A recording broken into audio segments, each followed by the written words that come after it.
Hey everyone! So over the last couple of weeks I have been releasing videos about the build of my studio, and because now the series is slowly coming to an end, I thought I would like to use this opportunity and talk about the most frequently asked questions. So I will also cover in this video how much the cost of the studio was, so if you're interested in that, keep watching. With that being said, I usually write down scripts for my videos, and for this type of video I thought it's better to do some sort of a raw version of this, so excuse me if I sometimes struggle to find the words. As you might be able to tell, English is not my mother tongue. With that being said, let's hop right into it.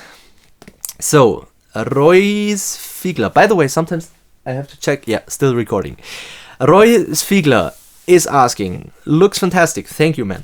I'd love to see the REW graphs. So this was a question I received a lot, and REW is something, what I have understood is like a software that you can use to measure your room.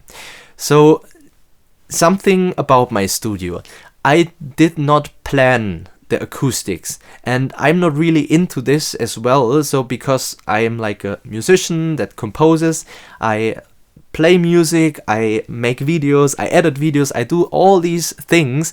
I didn't find time to go too much into detail with acoustics. So please don't hate me in the comments right now, but I actually do not have the REW thing, and also I didn't do it afterwards. But I have something, because I use the Neumann MA1 alignment system.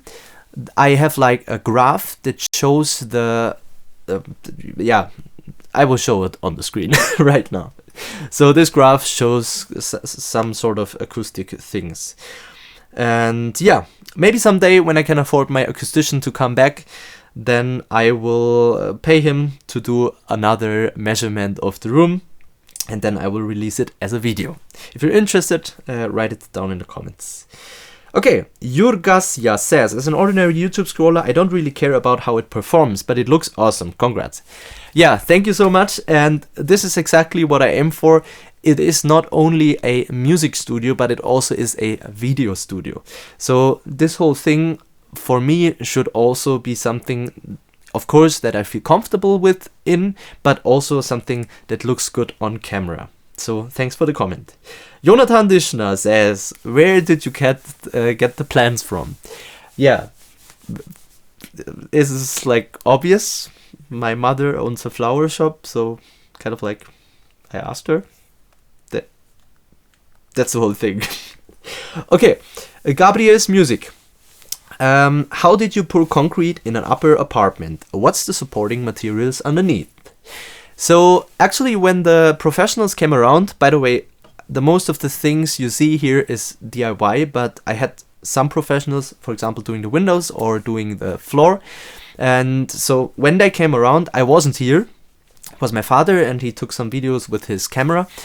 And from what I have understood, there was like in the driveway, there was like a pump of some sort, and they pumped up the concrete. I mean, you can check it in the video of the floor building, and that's it. And the second question is the supporting materials.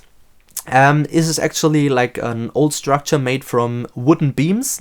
They have like, I think, 20 to 10 centimeters, and every 50 centimeter is one of these beams. So quite a stable building. Okay, Rising Phoenix says, what about air conditioning and temperature control? So air conditioning was a very big topic in the beginning, because I had to plan, my acquisition told me once there is no sound coming in or out, there's also no air coming in and out, which makes a lot of sense. And so we were talking about a ventilation system, some sort of a AC, but the thing is, they are really expensive if you want to have them like soundproofed. So you could build maybe something DIY, I guess, but I thought doing this much effort to soundproof my room and then have something DIY that wouldn't function and would kind of like kill the soundproofness of my room, I didn't want to go that risk. So I actually decided to not have air ventilation systems, and honestly most of the times I work with an open door to my apartment, which brings enough air into here. And if I want to have some fresh air in, maybe every 1 or 2 hours, I open up the door to the balcony for maybe 3 or 4 minutes, and then I'm good to go. Also, I have like a CO2 measurement device back there, and right now it says 700, whatever. 700 is okay, so 1000 I usually air in. Okay, Astral Brain. I tried to using wood fiber insulation in my studio, but I got an allergy reaction. That's a good point. I also do have some allergies, and especially about like when it comes to the spring, I get this high fever, and this was the reason for me actually to not have the wood wool open to the surface, but have something in front. So you could do something like plastic, but because I didn't really know the acoustic properties of plastic, I went for something that is called isobond. And the interesting part is I found the isobond through the allergic subject, but then when I asked my acoustician and I told him about this, he calculated that actually the isobond makes the wood fiber insulation better than if I would only use wood fibers. So this was kind of a win-win situation. And yeah, when you work with it, just use a mask and then you're good to go. Jonathan asks again, what camera do you use to film your videos? So yeah, the first couple of videos I used my, 8-year-old Lumix GH4, and then I upgraded to a Sony Alpha 7C2, I think, with a very nice 1.8 35mm lens. Right. That being said, let's go to the next one. Yeah, we are still recording. Perfect. Marlon Buldin says, you said it was an old structure. What is the age of the house? So this is interesting because the house actually was built somewhere around 1900 to 1920, I think. And it used to be a farm house. So there was like only one storage from what I know. And my grandfather, who used to live here, then in the 60s or 70s maybe, built the second floor and the third floor actually. So the floor that I now live in. So I think it's from the 60s or 70s. LEUX says, came by from Reddit. Absolutely amazing build. Thanks. Curious about the details of the building. Pouring concrete and stuff is usually a lot more simple for studio on ground floor. Okay, we have already covered this.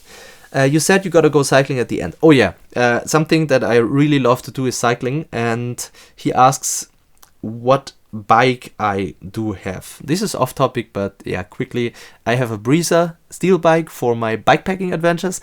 And I just recently got myself my first carbon bike, which I use to do sports. And it's the Cannondale Super 6 Evo. Okay, back to the building. C-Sane asks, did I miss when you talked to some expert regarding statics? 4 tons, second floor and wood beams. Yes, this is actually good point, and you should ask some experts when you do something like this, and we did ask some experts. So we gave them the dimensions, we gave them the materials, and then they calculated and told us, okay, this is the amount of concrete you can pour onto this floor, and this is exactly what we did. Also something another friend told me, and he is like kind of studying this type of work. He told me that when they give you a number, it's usually around 5 to 10 times less than what it actually supports. So yeah, maybe don't calculate with this, but just have it in your mind that, let's say, if they say 200 kilos per square meter and you hit 210 kilos, yeah, I don't want to tell you that this is a problem, but I think it's not a problem. 979 subscribers. Oh, this wasn't a question. Sorry. But yes, thank you so much for this nice comment. And if you like my stuff, subscribing, liking, and everything really helps, because it says the algorithm that my content should be delivered to other people. So if you're into that, feel free. Do you use a CO2 measuring device? Yes, we have talked about this. Hanne, yeah, she says, if all parts of the studio have their purpose for acoustics, door, windows, ceiling, floor, tell me, what are the plans for? Dear mother, because this was written by my mother, the plans are for the beautiness of this studio. And actually, if you see this video, I might need some more plans back there and there, so yeah, maybe. Okay, I will just go to you and ask you. Okay, back. Outdoor Sinontario says, how much did it cost altogether? So, now we come to the most asked questions. And I have actually prepared something, a spreadsheet. And I have like two main categories. The one is the total for the build, and the second one is the total for other stuff. So let's quickly go through the total for the build. For structural construction, I paid 6,800 euros. Electrical engineering, 200 euros. Keep in mind, my father is electrician, so I didn't have to pay a professional electrician. For acoustics, 3,300 euro. For lighting and decoration, about 300 euro. And then some other stuff for around 1,800 euro. This brings us to a total for the build of 12,400 euros. Okay, and the other stuff.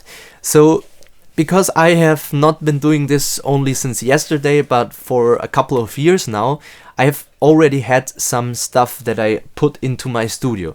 So this is like the second part is not required to build a studio like this, and it's more something like maybe an additional microphone. Okay, let me give you an example. I've already had these Telefunken microphones, but I also wanted to have a membrane microphone, the Soyuz. And so this is more stuff that you usually don't need, or that varies from person to person. Okay, never mind. IT infrastructure, 7,000 euro. Audio technology, 8,200. This includes my speakers and the microphone. Video technology, about 700 euros. And for software, 900 euros. That puts us on a total of 16,800 euros for this stuff. So together, it's around 29,200 euros. And yeah, this actually does not include the second window and second door, because this is something that belongs to the structure. So my parents that own the house paid for this second door and the second window. And this was around 2,000 euros. Okay. Now, G3 says, how did you know what your final setup you were aiming at? Yeah, this was a good question, because the build of the studio is not something that I did from one day to the other.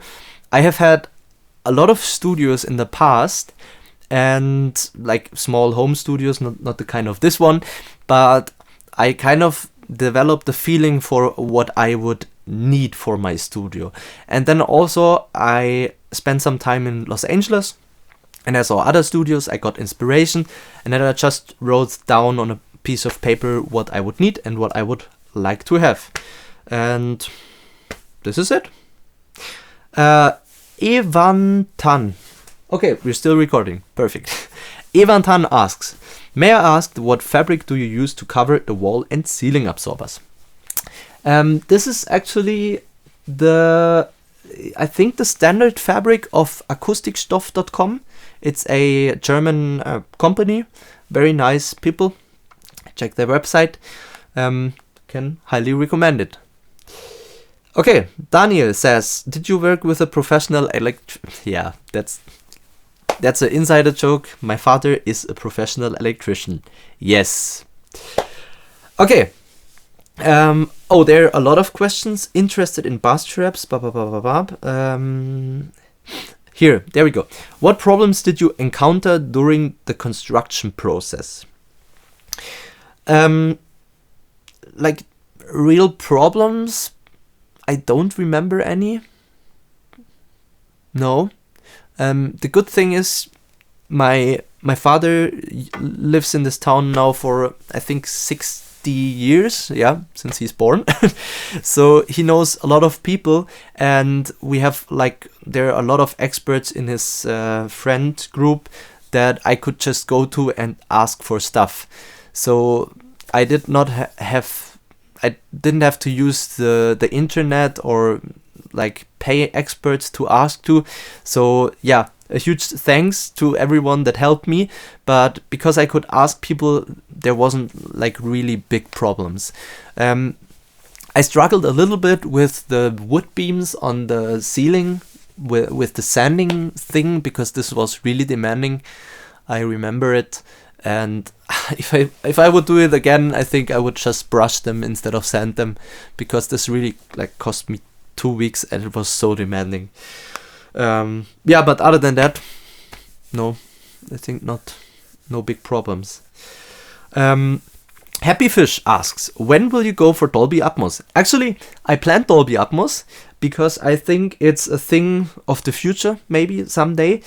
But because currently I'm not working on like, let's say, cinema projects or anything like this, I don't really need it. So the last project that I did in December was like a pop song, turning it into a film score kind of song, but it was just stereo. And also I don't think it's in the near future. Maybe one day. I also actually have the Neumann KH80s, which I wanted to set up as a 5.1 system one day, but they're still in the back there because I really don't need them. And this I don't want to sound this like I got them specifically for this purpose. I already had them before. So these were my speakers that I had during my studies, the KH80s. Okay. Sarah Studio Productions asks, if you had to build it all over again, is there anything you would do differently this time? Oh, this is a good one.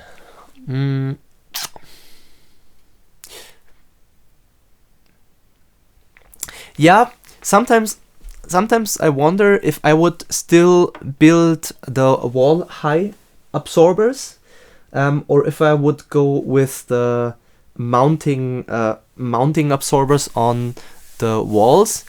And this is simply because I think it's easier to build the wall mount absorbers, because the whole thing down there and everything, it was really demanding to build and also to plan all this stuff. So maybe I would do this differently. And what else? Yeah, honestly, I don't use the double doors to my apartment that much, but this also has like some other reasons. So maybe I would just use one door. And no, other than that,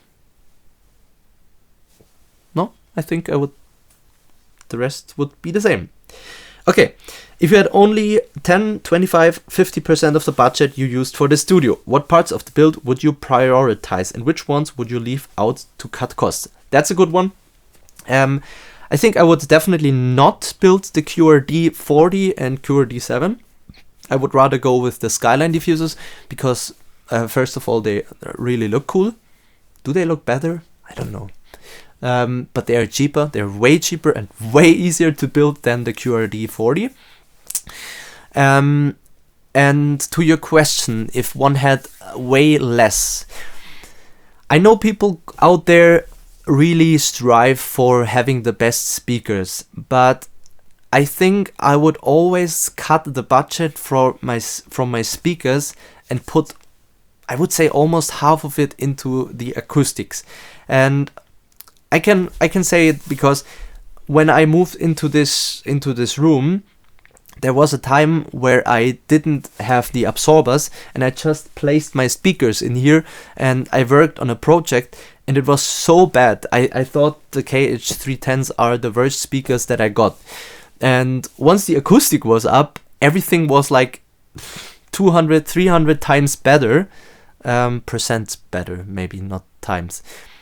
Anyway, so maybe I would prioritize acoustics over speakers, or maybe if you buy 500 euro speakers, get 500 euros worth of acoustics, especially absorbers in your early reflections. So this one, the ones on the ceiling and the ones on the left side, and yeah, diffusers, and I'm not sure if you need this. Good. Next one. Why did you choose the speakers you have, and what would you choose with an unlimited budget? Oh my god. This is a tough question. I studied composition in Zurich, and they had these crazy expensive speakers. And I know some people will kill me now for saying that, but I didn't like fully understand why you would pay that much for speakers. And yeah, also when I built this studio, I had two speakers in mind. There was like, I don't remember, I think it's ART or something like this, or APM, I don't know.